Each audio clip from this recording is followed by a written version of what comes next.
প্রতিটা রুহু, প্রতিটা মানুষ মালাকুল মাউতকে দেখতে পায়। আপনিও দেখবেন, আমিও দেখব। মুমিনদের কাছে এসে মালাকুল মাউত একজন যুবকের বেশে সাদা ধবধবে জুব্বা পরে সুগন্ধি মেখে মুমূর্ষু ব্যক্তির শিয়রে বসে বলে, ইয়া আইয়াতুহান নাফসুল মুতমাইন্নাহ, হে প্রশান্ত আত্মা, উখরুজি ইলা মাগফিরাতিল্লাহি ওয়া রিদওয়ানি, আল্লাহর ক্ষমা আর দয়ার দিকে বের হয়ে আসো। বলা মাত্রই মুমিনের আত্মাটা স্মুথলি বের হয়ে আসে। কাফান মিন আকফানিল জান্নাহ, হানুত মিন হানুতিল জান্নাহ, জান্নাত থেকে আনা সুগন্ধি কাফনের মধ্যে পেঁচিয়ে তিনি রূহটাকে নিয়ে ইল্লিনে চলে যায়। সরাসরি দেখে মালাকুল মাউতকে। আর যারা ইসলাম বিরোধী, কোরআন বিরোধী, তাদের সামনে এসে মালাকুল মাউত ত্রাস সৃষ্টি করে। আগে ধমক। হাইওয়েতে মাঝে মাঝে ডাকাতি হয় না? বাসগুলোর মধ্যে যখন ডাকাতি হয়, বাসে থাকে 50 জন, ডাকাত ঢুকে 5 জন। এই 5 জনের ভয়ে সবগুলো পেশাব করে দেয়, কারণ ত্রাস সৃষ্টি করে। এসেই চাইনিজ কুড়াল দিয়ে আগে কুবায় দেয় 4-5 জনের। রক্ত দেখে কি দেওয়ার সব আগে রেডি করে রাখে। মালাকুল মাউত এসে কাফের, নাস্তিক, মুশরিকদের সামনে সেরকম একটা ত্রাস সৃষ্টি করে। ভয়ে লোকটা কাঁপতে থাকে। ওর কাছে ভদ্র ভাষায় কথা বলে না, সুন্দর জামা পরে আসে না, কালো কুচকুচে চেহারা, ভয়ঙ্কর একটা রূপ নিয়ে, আকৃতি নিয়ে ইসলাম বিরোধীদের মাথার সামনে আসে। দুর্গন্ধযুক্ত চেহারার দেহ নিয়ে ধমক দিয়ে বলে, ও পাপাত্তা, ইয়া আইয়াতুহান নাফসুল খাবিসা উখরুজি ইলা গাদাবিল্লাহ, হে পাপাত্তা, আল্লাহর রাগ, ক্রোধ আর গজবের দিকে বের হয়ে আয়। মুমিনের আত্মা বলার সাথে সাথে যেমনি মুমিনের দেহ থেকে বের হয়ে জান্নাতি কাফনের ভেতরে ঢুকে, কাফেরদের আত্মাও কি এরকম তাড়াতাড়ি বেরোতে চায় নাকি? কাফেরদের আত্মা বেরোতে চায় না। ডানে দৌড়, বায়ে দৌড়, সামনে দৌড়, পেছনে দৌড়, আহা, দৌড়াদৌড়ি করে। মালাকুল মাউত এটাকে টেনে হিচড়ে, একটা জীবিত ছাগলকে জবাই না করে তার চামড়া উল্টার দিকে টেনে হিচড়ে বের করলে ছাগলটা যত কষ্ট পায়, এর চেয়ে কমসে কম 70 গুণ বেশি কষ্ট দিয়ে কাফের, মুশরিক আর গাদ্দারদের রূহ কবজ করা হয়। আল্লাহ, এই পরিস্থিতি থেকে তুমি আমাদের বাঁচাও। মুমিনদের রূহ যেমনি কবজ হয়, ওইভাবে রূহ কবজের ব্যবস্থা করে দিও। ঈমানের মৃত্যু নসিব করে দিও, শাহীদি মৃত্যু নসিব করে দিও। আমাকে শহীদ করে সেই মিছিলে শামিল করে নিও, যে মিছিলের নেতা মীর হামজা, খোবায়েবে খাব্বাব, আল্লাহর কাছে ছিল অতি প্রিয়, শামিল করে নিও। আমাকে শহীদ করে সেই মিছিলে শামিল করে নিও। পড়েন আমিন। আরো জোরে পড়েন আমিন। তার মানে বিমান দুর্ঘটনায় হোক, কিংবা লঞ্চ ডুবিতে হোক, কিংবা আগুনে পড়ে হোক, কিংবা আত্মঘাতী হামলায় হোক, যে যেখানেই মারা যায়, কবরের 3টা প্রশ্ন তার জন্য আছে না নাই? ইসলাম বিরোধীদের জন্য প্রশ্ন 3টা, আপনারা যারা মুমিন তাদের জন্য 4টা, আপনাদের জন্য একটা বেশি। আলহামদুলিল্লাহ কোন?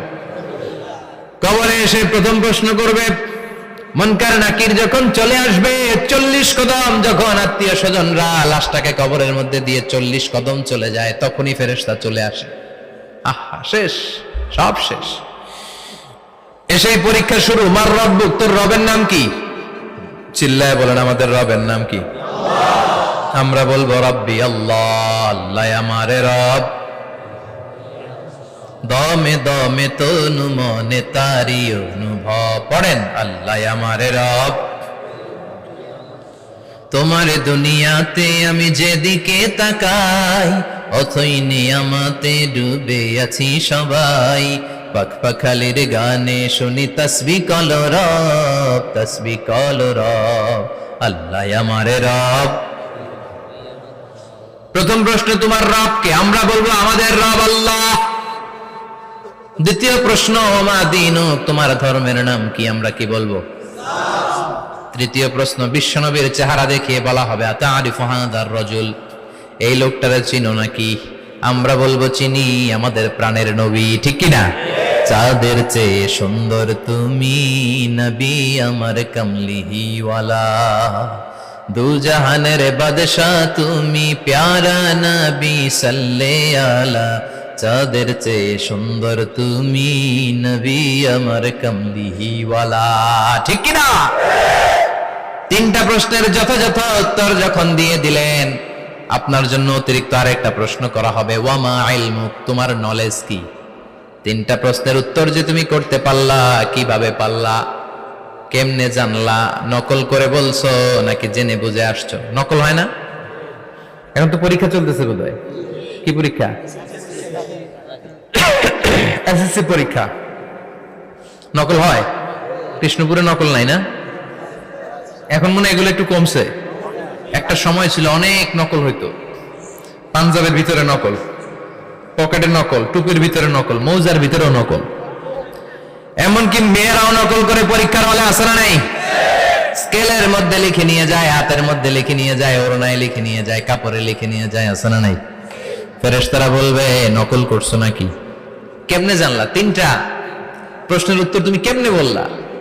আল্লাহ তোমার রব, ইসলাম তোমার ধর্ম, এই লোকটা বিশ্বনবী, কেমনে চিনলা? আপনাকে তখন বলতে হবে আমি কোরআন থেকে শিখেছি, আমি হাদিস থেকে শিখেছি, আমি ইসলাম জেনে বুঝে মেনেছি, আমি আন্দাজে কোথাও ঘুরি নাই। চিল্লা এখন ঠিক কিনা? আপনাকে বলতে হবে। এজন্য শিখতে হবে, প্রতিনিয়ত ইসলাম সম্পর্কে জানতে হবে, আখের গোছাতে হবে, জীবনটাকে আলোকিত করতে হবে। চিল্লায় বলেন ঠিক কিনা? চারটা প্রশ্নই যখন হয়ে গেল, ফেরেশতারা বলবে আহলান ওয়া সাহলান ওয়া মারহাবান বিক, খোশামদেদ, কংগ্রাচুলেশন, খোশামদেদ, কংগ্রাচুলেশন। সব প্রশ্নের উত্তর তুমি পেরেছো। ফায়ুফসাহু লাহু কবরুহু ৭০ যিরান, আপনার কবরটারে ৭০ হাত লম্বা করে দেয়া হবে।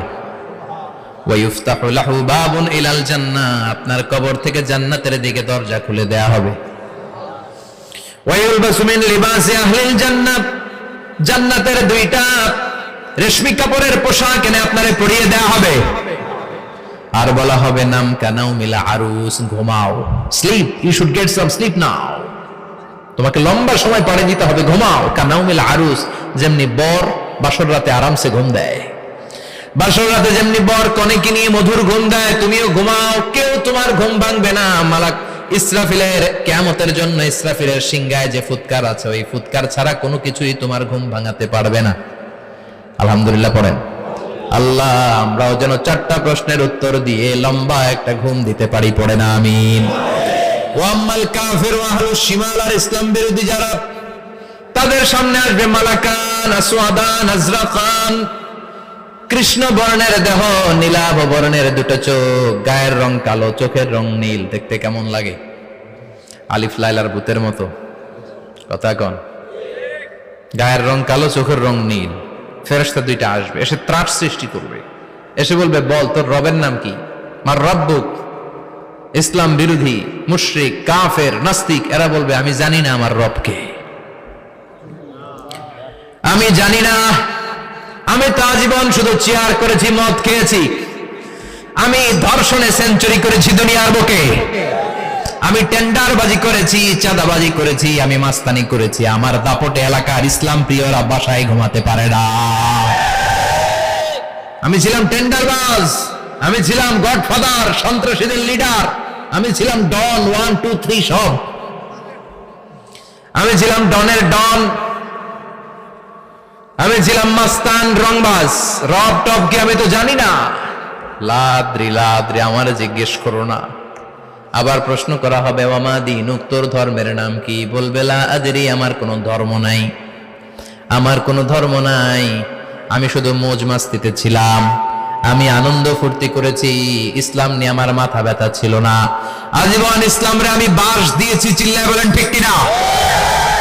ইসলাম বিরোধীদের সাথে ছিল আমার চলাফেরা, আমার সব সাঙ্গপাঙ্গ ছিল গুন্ডা বদমাশ, ইসলাম বিরোধী। রব কি, ইসলাম কি, এগুলো আমি জানি না। আমার এগুলো জিজ্ঞেস করো কেন? ধর্ম কি আমি জানি না, আমি কিচ্ছু মনে করতে পারছি না। 3 নাম্বার প্রশ্ন করা হবে আতারিফু হাযার রাজুল, দেখো তো এই লোকটারে চিনো কিনা? কয় না, চিনি না, তবে মনে হয় এই লোকটারে দুনিয়ার বুকে আমি গালি দিতাম, এই লোকটার বিরোধিতা করতাম, ব্লগের মধ্যে এই লোকটার ব্যাপারে কুৎসা রটনা করতাম, এই লোকটার কার্টুন বানিয়ে আমি হিংসা ছড়িয়ে দিতাম, এই লোকটার ব্যাপারে আমি এলাকার মধ্যে অপপ্রচার চালাতাম। ফেরেশতারা বলবে তাই, এই ছিল তোর ডিউটি, দাঁড়া এখনই আমাদের খেলা শুরু, এখনই শুরু। ফায়ুতরাকু বিমাতারিক মিন হাদিদ, লোহার একটা হাতুড়ি দিয়ে মাথা থেকে পা পর্যন্ত পিটানো হবে, পিটিয়ে ওর গোশতের হাড্ডিগুলোকে থেতলে ফেলা হবে। ওয়ায়ুকালু লিল আরদি ইলতাইমি, কবরের দুই পাশের মাটিরে বলা হবে এবার দুই দিক থেকে তোরা চাপ দে। চাপ দেয়া হবে, ধাক্কাধাক্কি করেও সে সুবিধা করতে পারবে না। মাটি আস্তে আস্তে আস্তে আস্তে দেহের দুই দিকে লেগে এমন জোরে দুইটা চাপ দিবে, ফাতাখতালিফা আদলাউহু, তার ডান পাশের পাজরের হাড্ডি বাম দিকে ঢুকে যাবে, বাম দিকের হাড্ডি ডানে চলে যাবে। বিশ্বনবী বললেন এই হাতুড়ি দিয়ে পিটানোর শাস্তি, কবরের চাপ দেওয়ার শাস্তি চলতেই থাকবে হাত্তাল কিয়ামা, কিয়ামত পর্যন্ত। আল্লাহ কবরের শাস্তি থেকে আমাদের বাঁচাও। আমরা এই আযাব পেতে চাই না, আমরা যেন ঠিকভাবে কবরের 4টা প্রশ্নের উত্তর করে দিয়ে লম্বা ঘুম দিতে পারি। আল্লাহ তুমি তৌফিক দাও। এজন্য আল্লাহ বললেন, গোলাম দুনিয়া নিয়ে পাগল হয়ে থেকো না। এই দুনিয়ার জীবন আসল জীবন নয়, আসল জীবন হলো কবরের জীবন। জোরে বলেন ঠিক কিনা? এই জন্য মাঝে মাঝে কবরে যাবেন, কবরস্থানে দাঁড়িয়ে চিন্তা করবেন এই জায়গায় আমারও আসতে হবে। দিন যাবে, রাত আসবে, বৃষ্টি হবে, শীত আসবে, কেউ আমার দেখতে আসবে না। একা থাকতে হবে, একা, বড় একা, অন্ধকার, বড়ই অন্ধকার। ওই কবরের জীবনের সামান গোছানোর দরকার আছে না নাই? ওই কবরে সুখে শান্তিতে থাকতে চাইলে নামাজ পড়ার দরকার আছে না নাই? কোরআন পড়ার দরকার আছে না নাই? ছেলে মেয়েগুলোরে মানুষের মতো মানুষ করার দরকার আছে না নাই?